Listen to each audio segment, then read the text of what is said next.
All right, chemistry students, we're here talking about our last scientist, a gentleman of the name Erwin Schrodinger.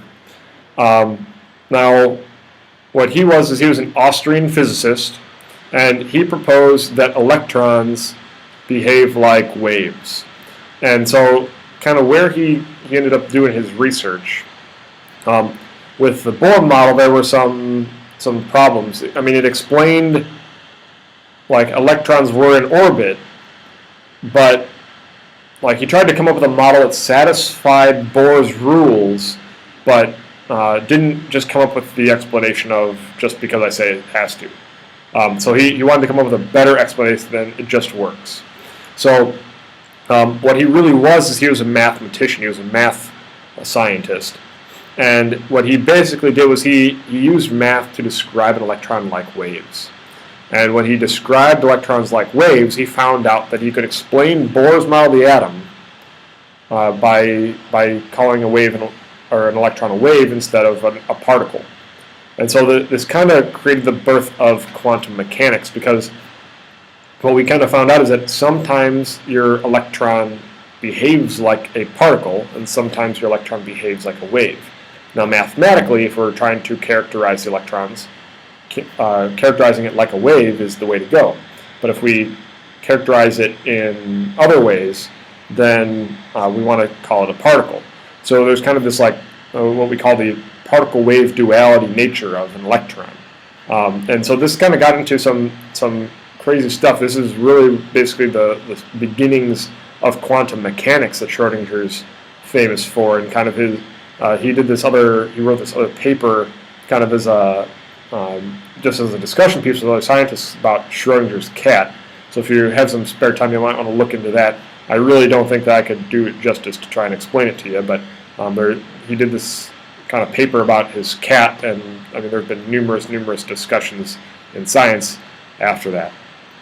So after Schrodinger and his kind of wave mentality here, there were lots of other scientists to come along and continue adding to the model of the atom.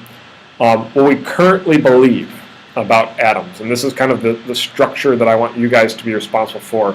Schrodinger's, if I go back to the previous slide, Schrodinger's model is more kind of like this, that the electrons really kind of behave like a wave. So instead of going in a circle, you see that we have kind of the circle with a wave there on it. So this is what Schrodinger's model of the atom was. But what the current model of the atom is, and what the current kind of understanding is, we had scientists come around like after even Schrodinger and say, you know what, this guy named Chadwick figured out that our nucleus is made of both protons and neutrons, both of these kinds of particles. Then outside of the nucleus, kind of moving like a wave, but kind of behaving like a particle and kind of these little orbital kind of things, is electrons. And the electrons are much smaller than the protons and neutrons. And then if we change the number of protons and neutrons, we're changing what the elements are. And so, I mean, we're going to get a little bit more into that in terms of the science, but this is really kind of what we believe atoms are today. So when we draw them, it's really hard to draw a wave. So the way we generally draw them is still the Bohr model of the atom, where we have these electrons out here. Now, even since this, in recent events, there's been more research going on saying, well, each of these particles is actually made of even smaller things. So, I mean, there was a day that we used to think that, like, this is maybe what the atom was. And then if I took this atom and I magnified the nucleus is made of these other particles. And now we're starting to think that if we look at these other particles, there are these even smaller things called quarks that make up protons, neutrons, and electrons, and like different combinations of quarks give you different things. This research has really just come around in the last couple of years. So,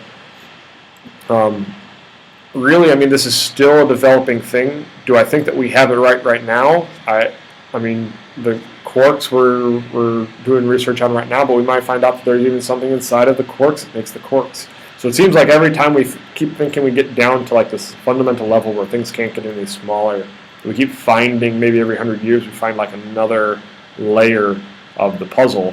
And science is getting better and better and better, and I'm thinking that eventually we're going to get to a point where I mean, the stuff that I'm teaching you now, it's possible within your lifetime you're going to find out that it's not quite the way that it is.